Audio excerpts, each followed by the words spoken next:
Welcome to the Deep Dive. Today we're plugging into something many of you probably use already, but maybe not quite like this. Podcasts for learning English. That's right. We know you're here for efficient ways to gain knowledge, and that's what we're aiming for. This isn't just the usual advice. No, definitely not. We've really gone through a lot of material looking at how podcasts can genuinely help you reach fluency in English. Mm-hmm. And the amount of stuff out there, the variety, it's pretty amazing. It really is. It feels like a real shift in how you can learn a language. Yeah, it does. For ages, it felt like learning languages meant textbooks, classrooms, that kind of thing. Right. But now, there's this whole universe of real, authentic English just available on your phone, your computer. And like we said, we're not just going to say, hey, listen to podcasts. We want to dig into why they work so well, the specific advantages, and give you some solid ways to use them. Exactly. It's about getting under the hood, understanding how listening actually builds those core skills. Things like really understanding what you hear, not just the words, but the nuances. Grabbing new vocabulary just by listening. Getting the pronunciation right by ear. Yeah. And developing that natural flow, that rhythm of the language. Even picking up on, cultural stuff that's hidden in how people talk. Right. So the mission today is clear. Give you the knowledge to use podcasts strategically, really make them work for your English learning wherever you are right now, level-wise. Okay, so let's get into it. Convenience is obvious, right? You can listen anywhere. But what makes them such a powerful learning tool? Well, I think one of the biggest things is just how real they are. The authenticity. Unlike a lot of language learning materials that are carefully scripted. Yeah, slowed down sometimes. Exactly. Podcasts often give you people just talking. Yeah. Naturally, unscripted.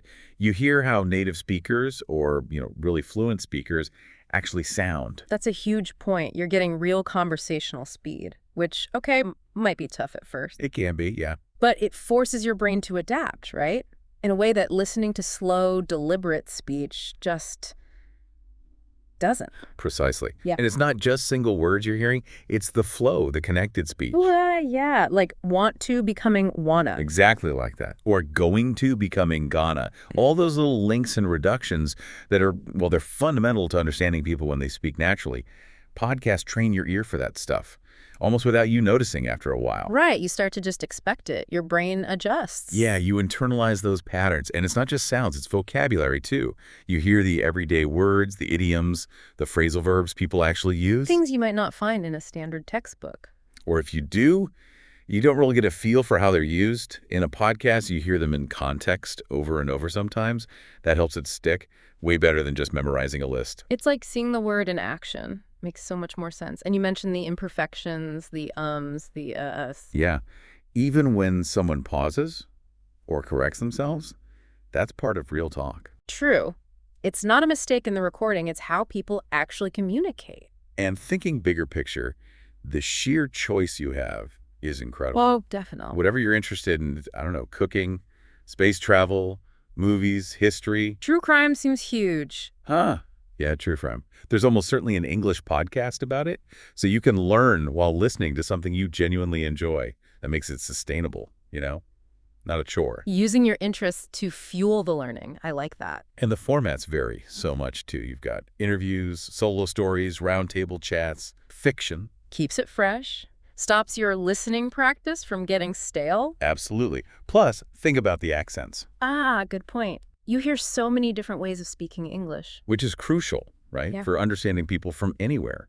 You get used to different dialects, different rhythms. You become more flexible as a listener. And then there's the simple fact that most of them are free. Yep, and available everywhere. On your phone, usually. So that time you spend commuting or at the gym or doing chores Suddenly becomes learning time. You're weaving it into your day. Talk about efficiency. Yeah. And because it's audio only, no visuals. You have to focus on listening. Your ears are doing all the work.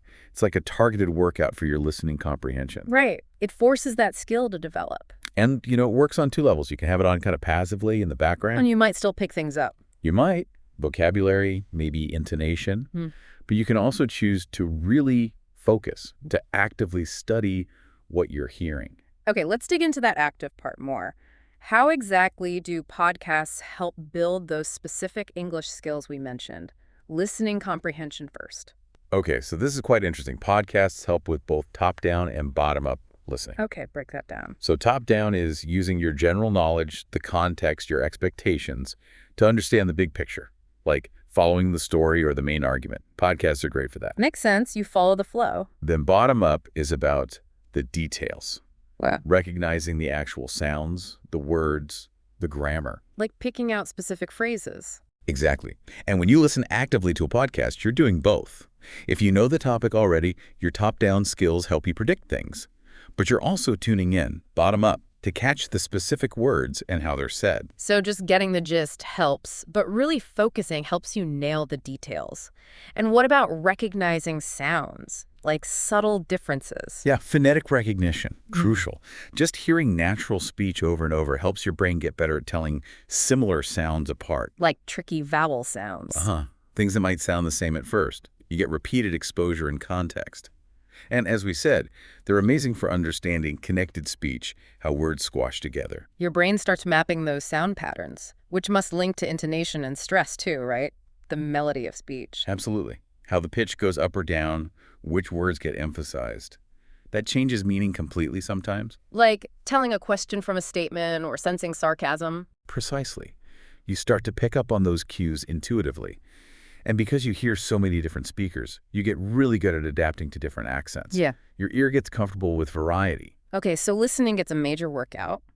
What about building vocabulary? Podcasts are just a fantastic way to do this naturally. You hear new words or phrases in a situation in context. Not just on a list. Right. The conversation around the word usually gives you massive clues about what it means and how it's used. Much better than just a definition. Yeah, you see it applied. And I guess if you listen to multiple episodes on a topic. You'll hear key terms again and again, but maybe used slightly differently each time. That repetition in different contexts really helps lock it in. It's organic reinforcement, not rote learning. Makes sense. And if you listen to shows with casual conversation, you're swimming in idioms, slang, phrasal verbs. It's real stuff people use. Yeah, the stuff that makes you sound more natural yourself. And if you have specific interests, say you're into tech or medicine or whatever. You listen to a tech podcast. And boom, you're absorbing all that specific, niche vocabulary super efficiently. Because you're interested. That's very targeted. Okay, cool. What about the speaking side? Pronunciation and fluency. Well, obviously, listening is receptive, right? You're taking language in. But it provides fantastic models for pronunciation. You hear how it should sound. Constantly, from native speakers. And for fluency, just being immersed in that natural rhythm, the intonation, the pauses, it seeps in. It subtly shapes how you speak. You develop a feel for the cadence of English. I've heard about shadowing. That seems like a perfect fit for podcasts. Oh, absolutely. Shadowing, where you basically listen and repeat immediately, trying to copy everything. The sounds, the melody, even the hesitations. Exactly. It's a really powerful way to work on your own spoken delivery. Podcasts give you endless material to practice with. And just hearing natural pacing helps your own speech sound less robotic, maybe, more natural. Okay. And the last piece, cultural understanding. That feels important, but maybe less obvious. It's huge, actually. Language and culture are so tied together. How so with podcasts? Well, they often reveal social norms without explicitly stating them. You hear discussions about current events from a certain cultural viewpoint. You pick up on humor styles, underlying values sometimes. Like understanding a joke that relies on knowing a specific TV show or event? Exactly. Those cultural references. At first, they might go over your head.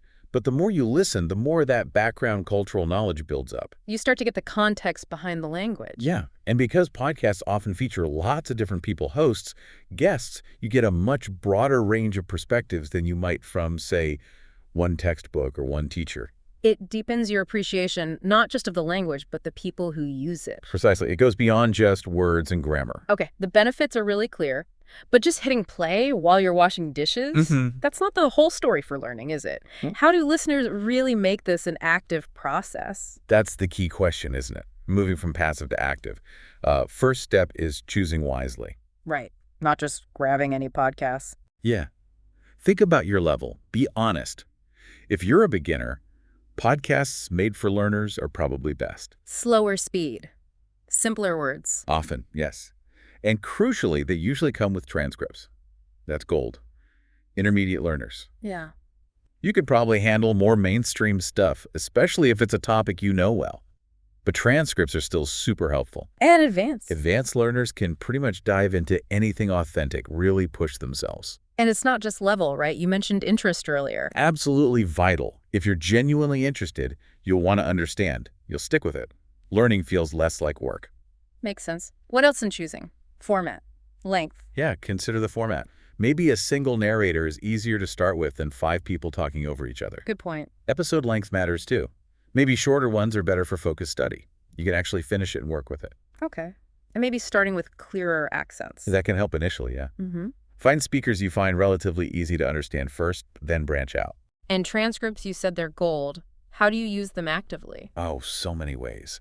Once you've picked your podcast, maybe listen once just for the main idea, get the gist. Okay. Then maybe listen again, focusing more on details or words you didn't catch. And use the transcript. How? Read along. You could listen while reading. That really connects the sound to the spelling. Or listen first, then read the transcript to check how much you understood and spot what you missed. Ah, I like that second way, checking your work, essentially. Yeah. It shows you exactly where the gaps were. And you mentioned transcription yourself earlier. Like trying to write down what you hear. Yes. Even just a short bit. Listen to a sentence, pause, write it down, then compare to the real transcript. It's amazing for tuning your ear to those little sounds, contractions. Really forces you to listen closely. It does. And then there's shadowing, which we talked about. Mimicking. Yeah. Podcasts are perfect for that. And taking notes. Is that useful? Definitely. Don't just let it wash over you.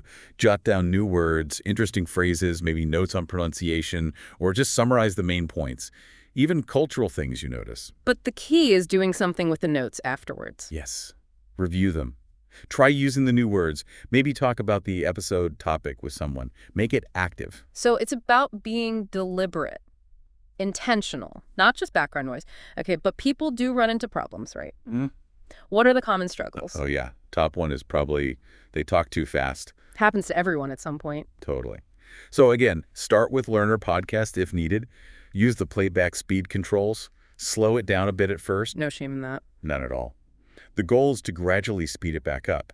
And transcripts help you follow along even if it feels fast. Breaking long episodes into chunks helps too, makes it less overwhelming. And remember, you don't need 100% comprehension to get value. Good point. What about tricky accents? Yeah, that's another big one. Strategy is similar. Start with accents you find easier. Then, gently expose yourself to more challenging ones. Use transcripts heavily when tackling a new accent. And listen multiple times your ear starts to adjust. Okay. And hitting a wall of unknown words?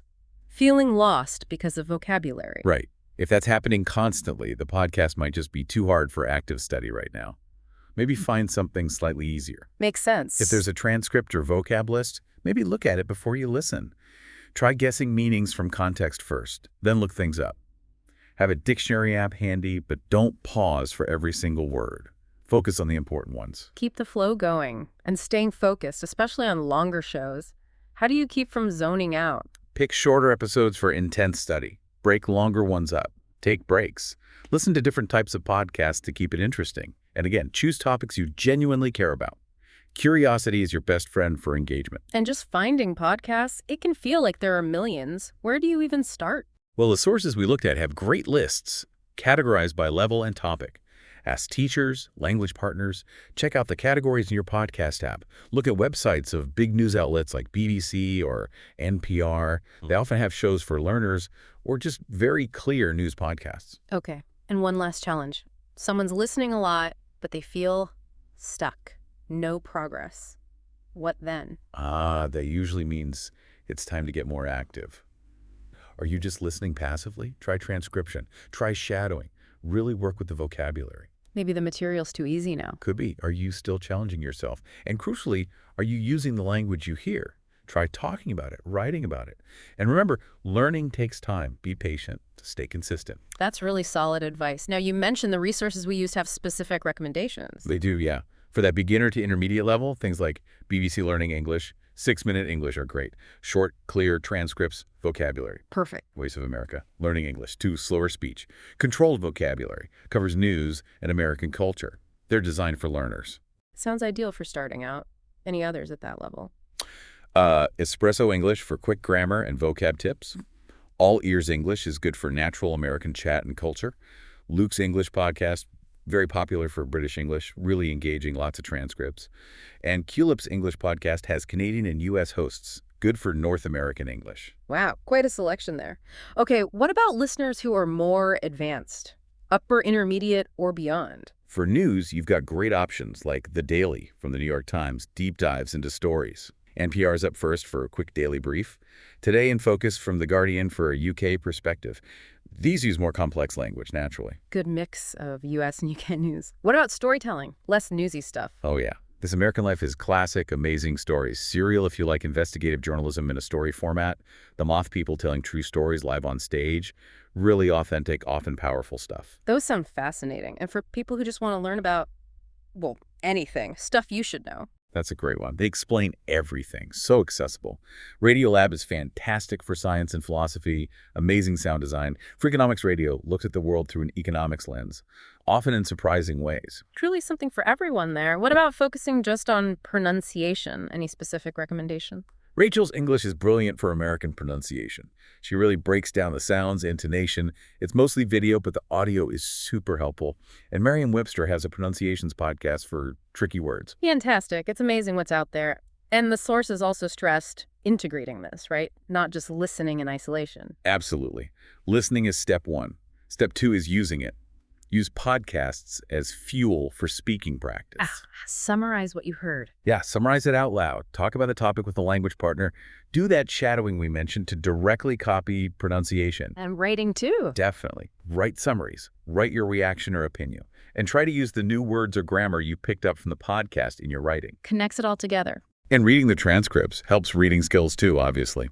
Reinforces vocabulary. So you can even read other articles about the podcast topic. Great idea. Builds more vocabulary, more background knowledge, and keep track of new words, notebook, flashcard app, whatever works for you, and review them. So it's a cycle. Listening informs speaking, writing, reading, vocabulary.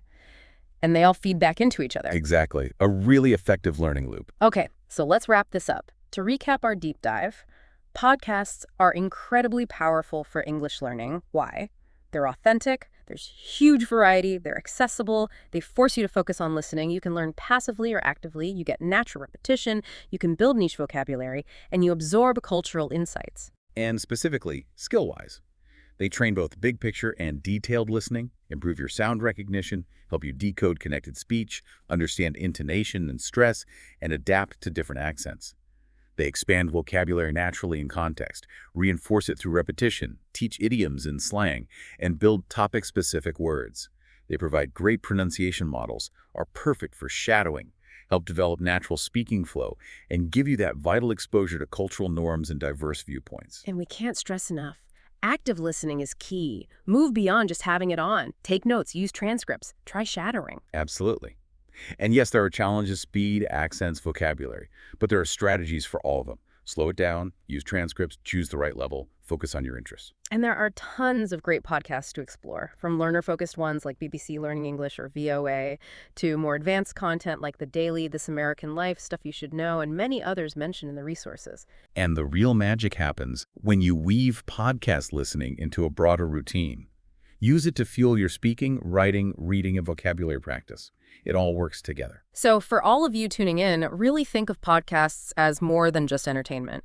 See them as this dynamic tool you have readily available to push your English forward. Ask yourself, what kind of English audio genuinely interests you? Is it news, comedy, science, something else entirely? Whatever it is, give it a try. Take that step. Start actively tuning your brain, listening not just to the words, but to the music of the language, the frequencies of fluency. Well said. Thank you for taking this deep dive with us.